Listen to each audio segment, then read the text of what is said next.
Hi there, I'm Ewan the Therapist. Welcome to my YouTube channel. This is a channel where we explore the subjects of healing childhood trauma and all the things in and around that. So if that's something you're interested in, you can click on the subscribe button and you'll get updates on a regular basis.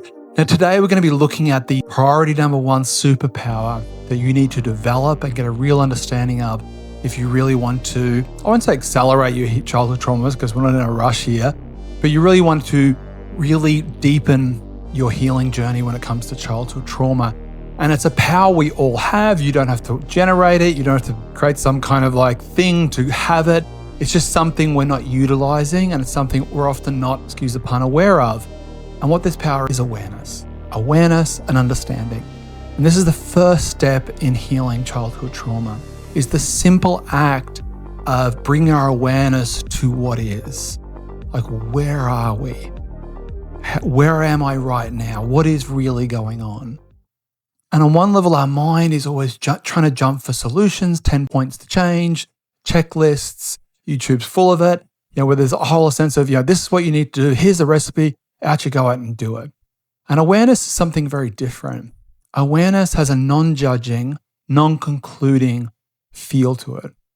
And if you want to get a sense of what are we talking about when we talk about awareness, the awareness of, is if you look at a small child walking down the street with a parent and they stop and there's some ants or a bug or there's something and they just stop and they just look down and peer with a kind of awe and astonishment. And there's not much going on in that mind. They haven't developed kind of a critical analysis, and they haven't developed an internal voice yet that's kind of, categorizing and labeling everything. They're just there just watching.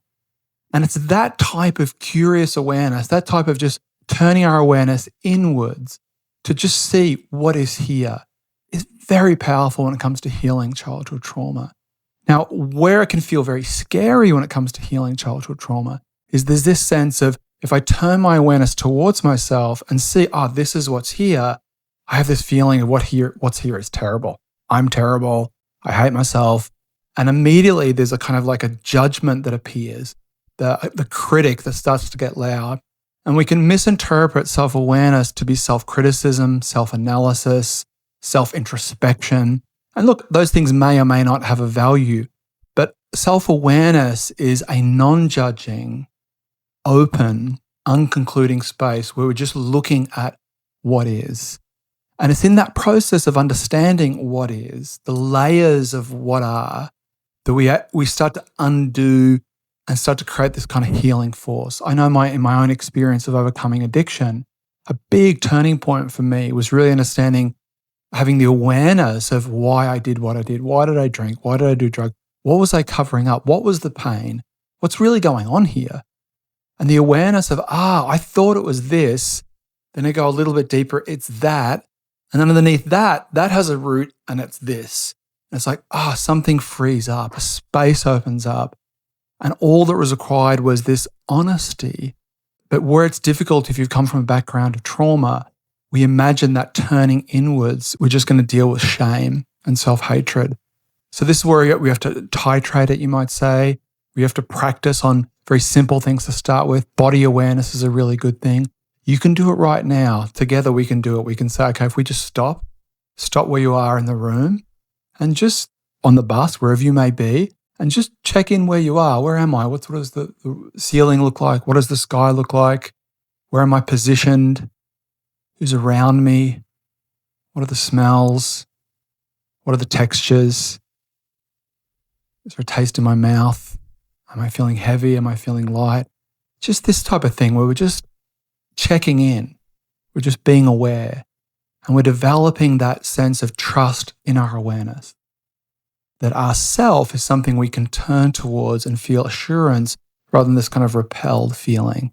And this is why developing a mindfulness practice, even if it's 1 minute a day, is really critical for healing childhood trauma. I feel in my own personal, and it can be a secular practice, it can be a Buddhist practice, whatever you prefer.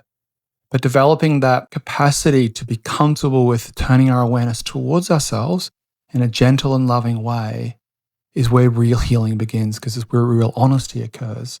We're able to just see. We're able to just be aware. So if you're looking for a really superpower when it comes to healing childhood trauma, you have it already. It's your awareness. You're already aware. We can never not be aware.